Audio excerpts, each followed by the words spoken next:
Welcome to the Forge, my wanton wildlings. I'm your creepsmith, and I hope you like my work. Welcome back, wildlings. Sometimes you can't appreciate things or people until you feel the void of loss that they leave in your life once they're gone. If you're lucky, this can happen in a way that lets you gradually acclimate to it. Most people, however, are not so lucky. And some can come to such realizations in the worst of ways, as in tonight's truly terrible trauma, Friends, the final installment of the tale Penpal by 1000Vultures. On the first day of kindergarten, my mother had elected to drive me to school. We were both nervous, and she wanted to be there with me all the way up to the moment I walked into class. It took me a bit longer to get ready in the morning due to my still mending arm.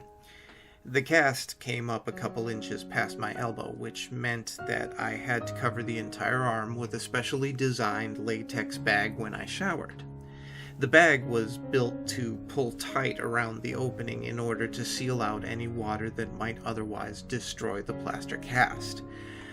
I'd gotten really adept at cinching the bag myself. That morning, however, perhaps due to my excitement or nervousness, I hadn't pulled the strap tight enough, and halfway through the shower I could feel water pooling inside the bag around my fingers. I jumped out and tore the latex shield away, but could feel that the previously rigid plaster had become soft after absorbing the water. Because there's no way to effectively clean the areas between your body and a cast, the dead skin that would normally have fallen away merely sits there. When stirred by moisture, like sweat, it emits an odor, and apparently this odor is proportionate to the amount of moisture introduced, because soon after I began attempting to dry it, I was struck by the powerful stench of rot. As I continued to frantically rub it with the towel, it began to disintegrate. I was growing increasingly distressed. I'd put as much effort as a child could into his very first day of school. I'd sat with my mom picking out my clothes the night before. I had spent a great deal of time picking out my backpack. I had become exceedingly excited to show everyone my lunchbox that had the Ninja Turtles on it. I had fallen into my mom's habit of calling these children I hadn't yet met my friends already.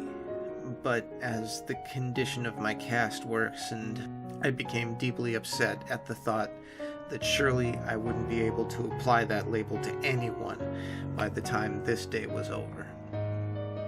Defeated, I showed my mom. It took nearly 30 minutes to get most of the moisture out, while working to preserve the rest of the cast. To address the problem of the smell, my mom cut slivers off a bar of soap and slid them down into the cast, and then rubbed the remainder of the soap on the outside in an attempt to cocoon the rancid smell inside a more pleasant one. By the time we arrived at school, my classmates were already engaged in their second activity, and I was shoehorned into one of the groups. I wasn't made very clear on what the guidelines of the activity were, and within about 5 minutes I'd violated the rules so badly that each member of the group had complained to the teacher and asked why I had to be in their group. I'd brought a marker to school in hopes that I could collect some signatures or drawings on my cast next to my mother's, and I suddenly felt very foolish for having even put the marker in my pocket that morning. Kindergartners had the lunchroom to themselves at my elementary school, but some of the tables were off limits, so I didn't have to sit alone. I was self-consciously picking at the fraying ends of my cast when a kid sat across from me. "I like your lunchbox," he said. I could tell he was making fun of me, and I grew really, angry. In my mind, that lunchbox was the last good thing about my day. I didn't look up from my arm, and I felt a burning in my eyes from tears that I was holding back. I looked up to tell the kid to leave me alone, but before I could get the words out, I saw something that gave me pause. He had the exact same lunchbox. I laughed. I like your lunchbox too. I think Michelangelo's the coolest, he said while mimicking nunchuck moves. I was in the middle of rebutting by saying that Raphael was my favorite when he knocked his open carton of milk off the table and right onto his lap. I tried very hard to stifle my laughter since I didn't know him at all, but the struggling look on my face must have struck him as funny because he started laughing first. Suddenly, I didn't feel so bad about my cast, and I thought that this person would hardly notice now anyway. Just then, I thought to try my luck. Hey, you wanna sign my cast? As I pulled out the marker, he asked me how I'd broken it. I told him that I fell out of the tallest tree in my neighborhood, and he seemed impressed. I watched him laboriously draw his name, and when he was done, I asked him what it said. He told me it said, Josh. Josh and I had lunch together every day, and whenever we could, we partnered up for projects. I helped him with his handwriting, and he took the blame when I wrote fart on the wall in permanent marker. I would come to know other kids, but I think I knew even then that Josh was my only real friend. Moving a friendship outside of school when you're 5 years old is actually more difficult than most people remember. The day that we launched our balloons, we had such a good time that I asked Josh if he wanted to come to my house the next day to play. He said he did, and he'd bring some of his toys. I said that we could also go exploring and maybe take a swim in the lake. When I got home, I asked my mom, and she said it would be fine. My enthusiasm was boundless until I realized that I had no way of contacting Josh to tell him. I spent the whole weekend worrying that our friendship would be dissolved by Monday. When I saw him after the weekend, I was relieved to find out that he'd run into the exact same obstacle, and well, he kind of thought it was funny. Later that week, we both remembered to write down our phone numbers at home, and then we exchanged them at school.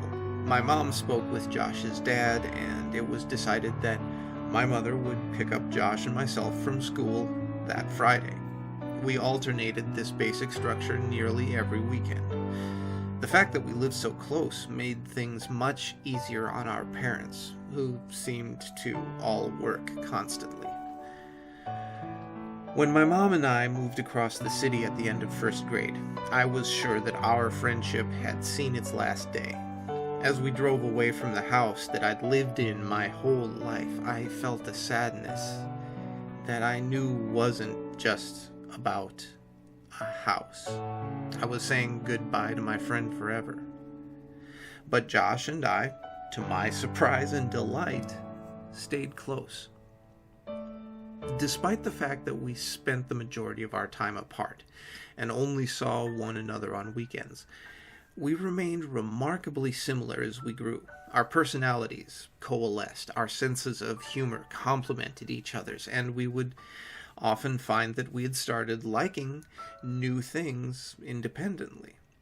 We even sounded enough alike that when I stayed with Josh, he would sometimes call my mom pretending to be me. His success rate at this was impressive. My mom would sometimes joke that the only way she could tell us apart sometimes was by our hair. He had straight, dirty blonde hair like his sister, while I had curly, dark brown hair like my mother. One would think the thing most likely to drive two young friends apart would be what's outside their control. However, I think the catalyst of our gradual disengagement was my insistence that we sneak out of my old house to look for boxes. That next weekend after, I invited Josh over to my house, in keeping with our tradition of alternating houses, but he said that he wasn't really feeling up to it. We started seeing progressively less of one another over the next year or so. It had gone from once a week to once a month to once every couple of months. For my 12th birthday, my mom threw a party for me.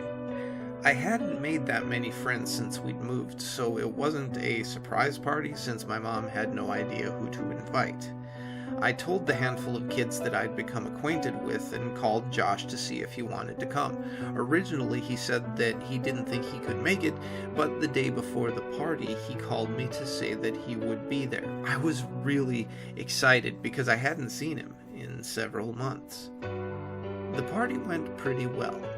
My biggest concern was that Josh and the other kids wouldn't get along, but they seemed to like each other well enough. Josh was surprisingly quiet. He hadn't bought me a gift, and he apologized for that, but I told him it wasn't a big deal. I was just glad that he was able to make it. I tried to start several conversations with him, but they seemed to keep reaching dead ends. I asked him what was wrong. I told him I didn't get why things had become so awkward between us. They were never like that before. We used to hang out almost every weekend and talked on the phone every couple of days. I asked him what happened to us. He looked up from staring at his shoes and just said, "You left." Just after he said that, my mom yelled in from the other room that it was time to open presents. I forced a smile and walked into the dining room as they sang "Happy Birthday." There were a couple of wrapped boxes and a lot of cards since most of my extended family lived out of state. Most of the gifts were silly and forgettable, but I remembered that Brian gave me a Mighty Max toy shaped like a snake that I kept for years afterwards. My mom was insistent that I open all the cards that had been brought and thank each person who had given one because several years before on Christmas, I had torn through the wrapping paper and envelopes with such fervor that I had destroyed any possibility of discerning who had sent which gift or what amount of money. We separated the ones that had been sent by mail and the ones that had been brought that day so my friends wouldn't have to sit through me opening cards from people that they'd never met. Most of the cards from my friends had a couple of dollars in them, and the ones from my family members contained larger bills. One envelope didn't have my name written on it, but it was in the pile, so I opened it. The card had a generic floral pattern on its face and seemed to be a card that had been received by someone else who was now recycling it for my birthday because it was actually a little dingy. I actually appreciated the idea at the time that it was a reused card, since I'd always thought that cards were silly. I angled it so the money wouldn't fall on the floor when I opened it, but the only thing inside was the message that had come printed in the card. "I love you." Whoever had given me this card hadn't written anything in it, but they'd circled the message in pencil a couple of times. I chuckled a little and said, "Gee, thanks for the awesome card, Mom." She looked at me quizzically and then turned her attention to the card. She told me that it wasn't from her, and she seemed amused as she showed my friends, looking at their faces and trying to discern who had played the joke. None of the kids stepped forward, so my mom said, "Don't worry, sweetheart. At least now you know that 2 people love you." She followed that with an extremely prolonged and excruciating kiss on my forehead that transformed the group's bewilderment into hysteria. They were all laughing so hard it could have been any of them, but Mike seemed to be laughing the hardest.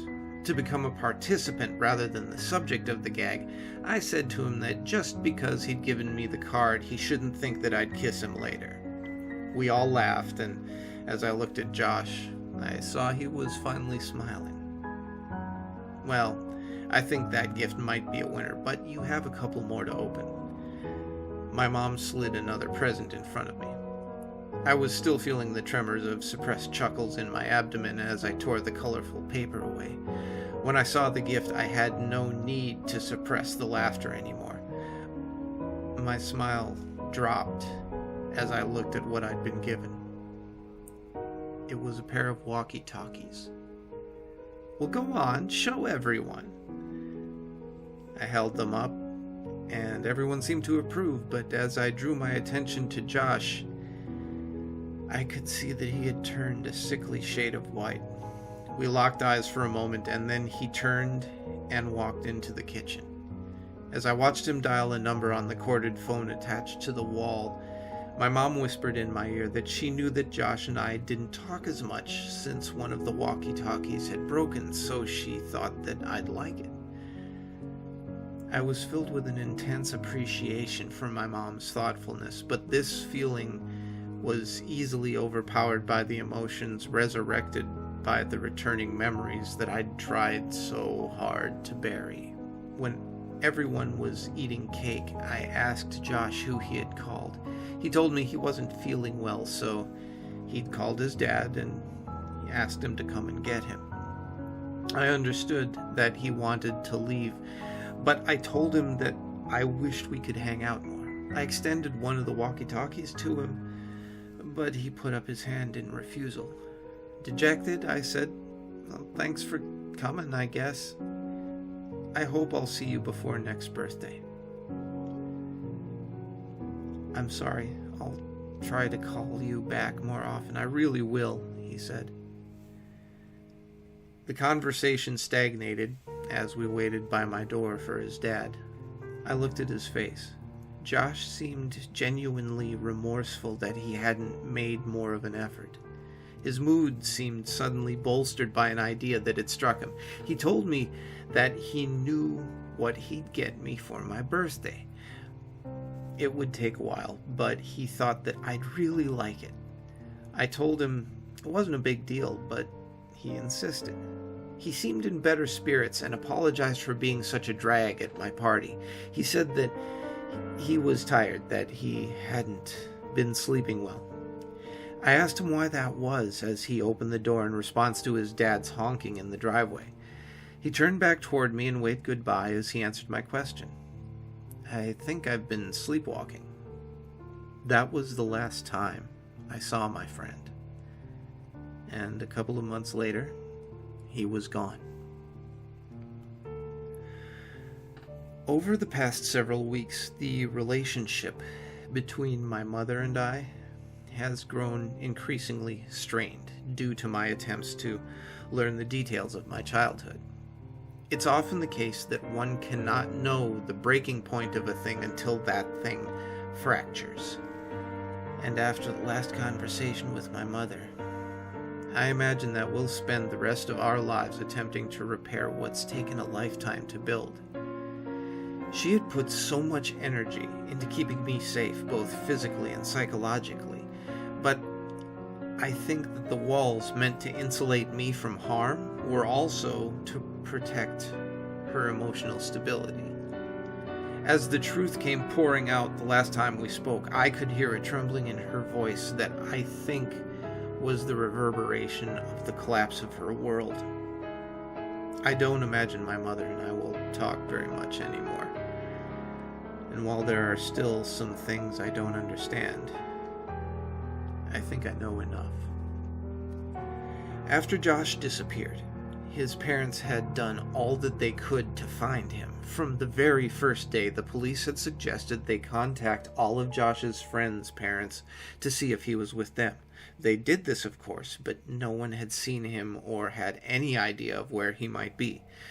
The police had been unable to turn over any new information about Josh's whereabouts, despite the fact that they'd received several anonymous phone calls from a woman urging them to compare this case with the stalking case that had been opened about 6 years before.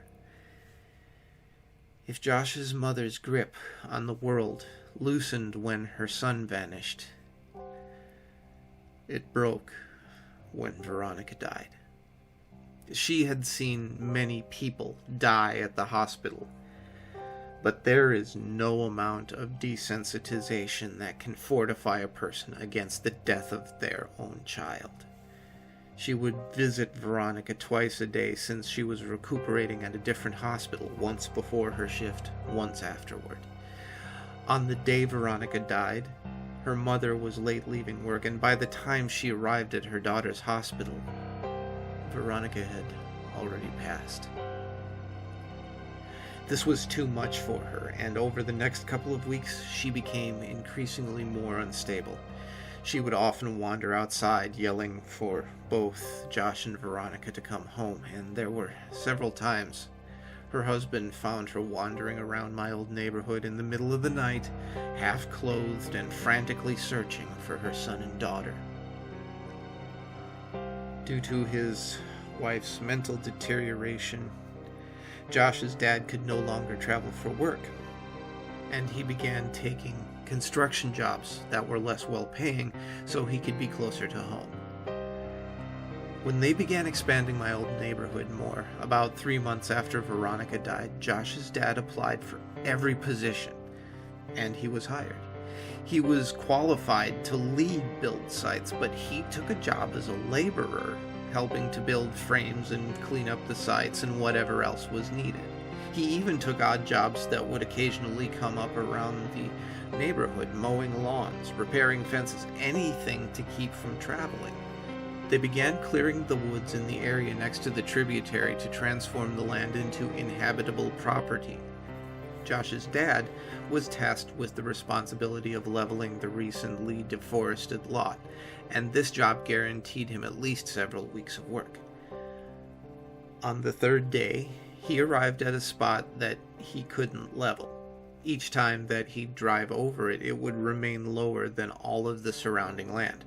Frustrated, he got off the machine to survey the area. He was tempted to simply pack more dirt into the depression, but he knew that would only be an aesthetic and temporary solution. He'd worked construction for years, and he knew that root systems from large trees that had been recently cut down would often decompose, leaving the weaknesses in the soil that would manifest as weaknesses in foundations above. He weighed his options and elected to dig a little with a shovel in case the problem was shallow enough to fix without needing a machine that would have to be brought over from another site.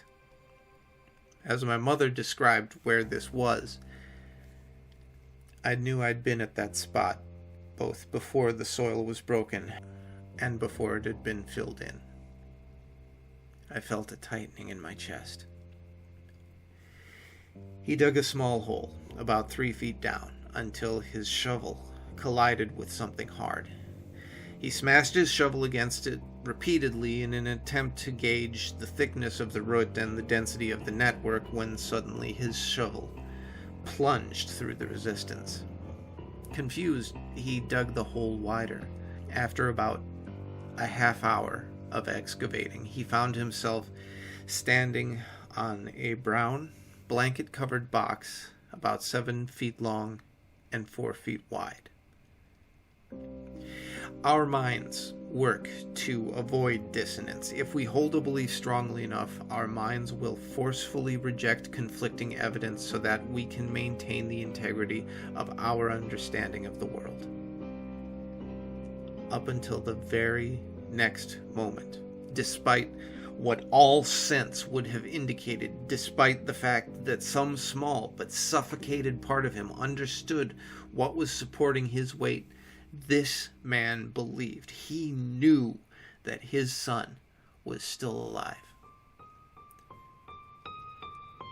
My mom received a call at 6 p.m. She knew who it was, but she couldn't understand what he was saying. But what she did comprehend made her leave immediately. Down here, now. Son, oh please God. When she arrived, she found Josh's dad sitting perfectly still with his back to the hole. He was holding the shovel so tightly it seemed that it might snap, and he was staring straight ahead with eyes that looked as lifeless as a shark's. He wouldn't respond to any of her words and only reacted when she tried to gently take the shovel from him. He dragged his eyes slowly to hers and just said, "I don't understand." He repeated this as if he had forgotten all other words in the English language, and my mother could hear him still muttering it as she walked past him and looked into the hole. She told me she wished she had gouged out her eyes before she faced downward into that crater, and I told her that I knew what she was about to say and that she need not continue. I looked at her face, and it was expressing a look of such intense despair that it caused my stomach to turn. I realized that she had known of this for almost 10 years, and was hoping that she'd never have to tell me. As a result of this, she never came up with the proper arrangement of words to describe what she saw, and as I sit here, I'm met with the same difficulty of articulation. Josh was dead. His face was sunken in and contorted in such a way that it was as if the misery and hopelessness of all the world had been transferred onto it.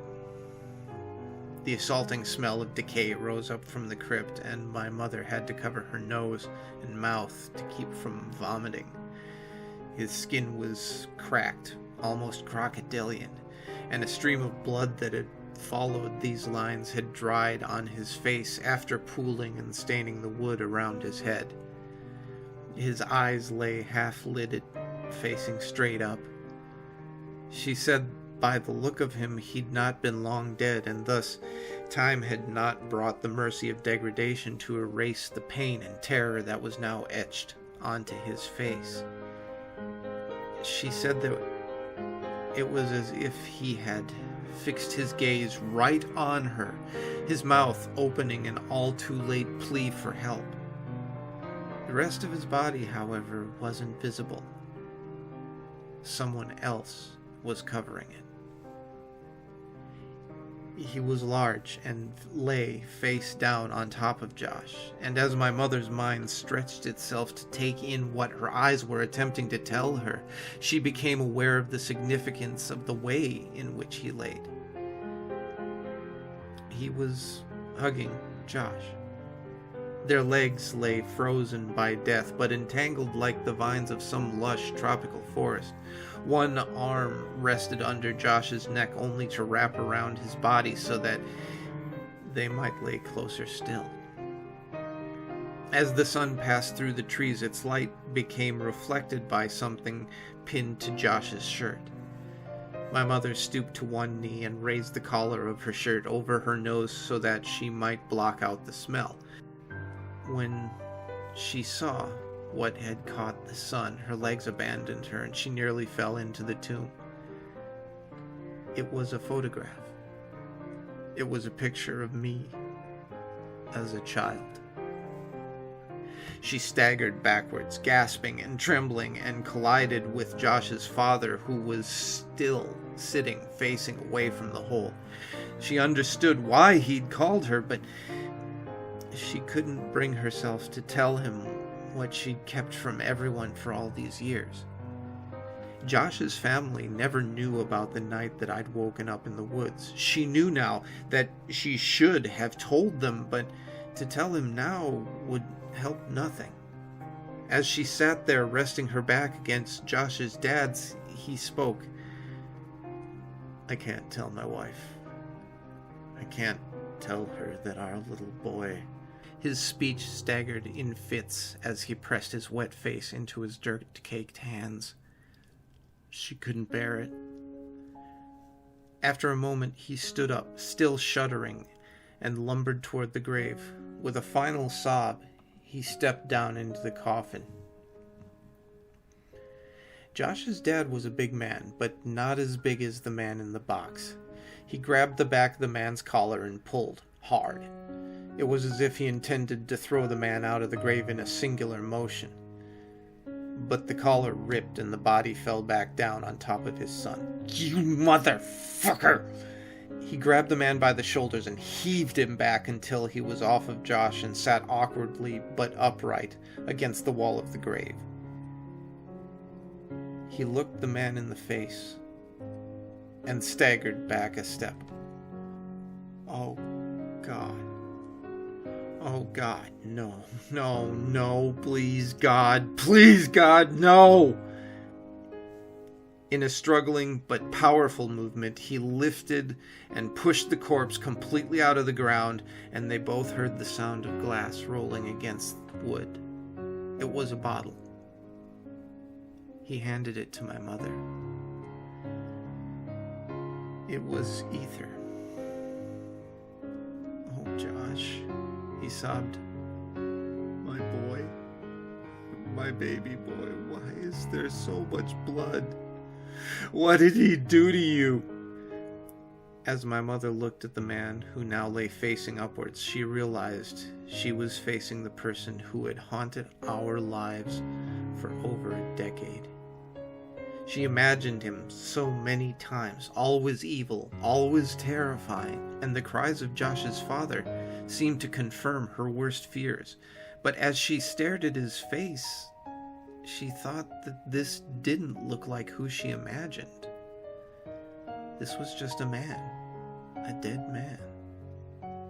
As she looked at his frozen expression, it actually looked serene. The corners of his lips were turned up only slightly. She saw that he was smiling. Not the expected smile of a maniac from a film or a horror story. Not the smile of a demon or the smile of a fiend. This was the smile of contentment or satisfaction. It was the smile of bliss. It was the smile of love. As she looked down from his face, she saw a tremendous wound on his neck from where the skin had been ripped out. She was at first relieved when she realized that the blood hadn't been Josh's. Perhaps he'd suffered less. But this comfort was short-lived, as she then realized just how wrong she was. She brought up a hand to her mouth and whispered, almost as if she was afraid to remind the world of what had happened. They were alive. Josh must have bitten the man's neck in an attempt to get free, and although the man had died, Josh couldn't move him. I began crying when I thought of how long he might have laid there. She looked through the man's pockets for some kind of identification, but she only found a single piece of paper. It was a drawing of a man holding hands with a small boy, and next to the boy were his initials. My initials. I'd like to think that she was remembering that part of the story inaccurately, but I'll never know for sure.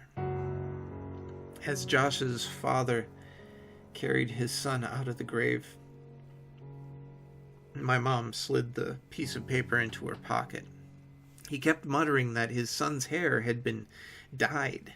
She saw that it had. It was now dark brown, and she noticed that he was dressed oddly.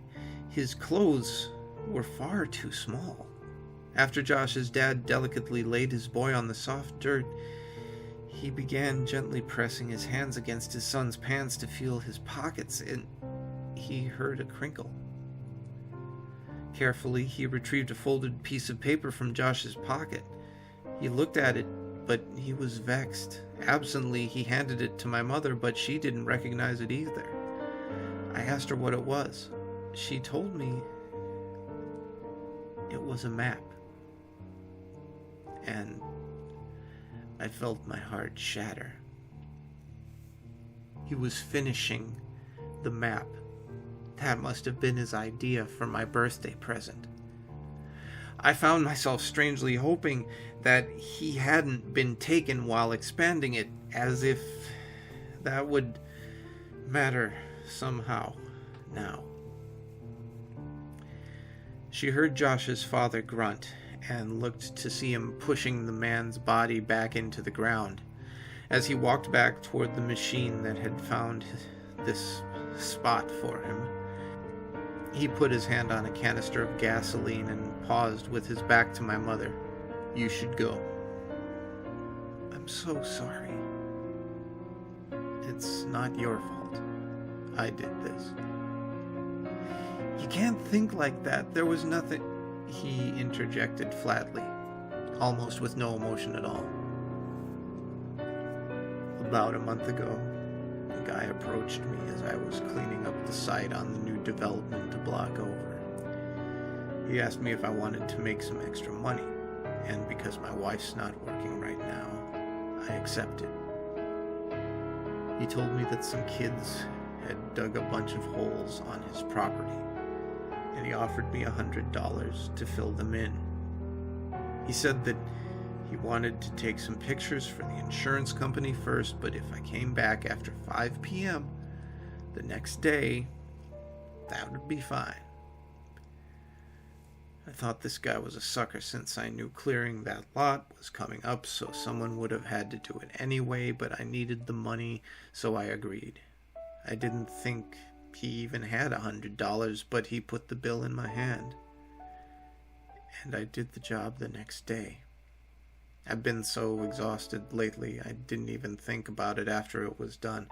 I didn't think about it until today when I pulled the same guy off my son." He pointed at the grave, and his emotions started to push through as he broke into a sob. "He paid me $100, said I would bury him with my boy." It was as if saying it aloud forced him to accept what had happened, and he collapsed on the ground in tears. My mother could think of nothing to say, so just stood there in silence for what felt like a lifetime. She finally asked what he would do about Josh. "His final resting place won't be here with this monster." As she looked back when she reached her car, she could see black smoke billowing and diffusing against the amber sky, and she hoped against all hope that Josh's parents would be okay. I left my mom's house without saying much else. I told her that I loved her and I would talk to her soon, but I don't know what soon means for us. I got into my car and left. I understood now why the events of my childhood had stopped years ago. As an adult, I now saw the connections that were lost on a child who tends to see the world in snapshots rather than as a sequence. I thought about Josh.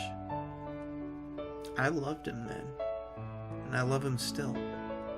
I miss him more now that I know that I will never see him again, and I find myself wishing that I had hugged him the last time I saw him. I thought about Josh's parents, how much they had lost, and how quickly that loss had come. They don't know about my connection to any of this, but I could never look them in the eyes now. I thought about Veronica. I had only come to know her later in my life, but for those brief few weeks, I think I really loved her. I thought about my mother. She had tried so hard to protect me, and she was stronger than I would ever be.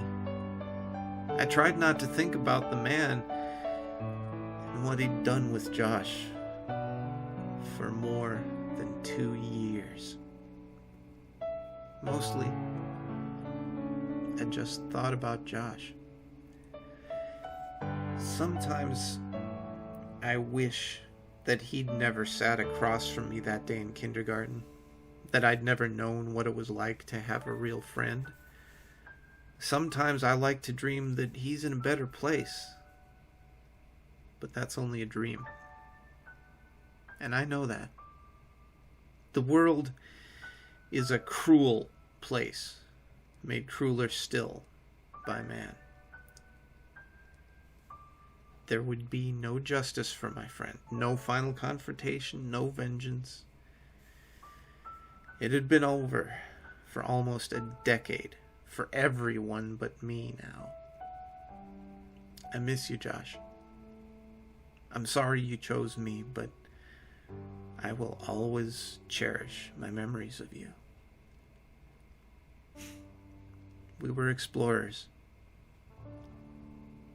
We were adventurers.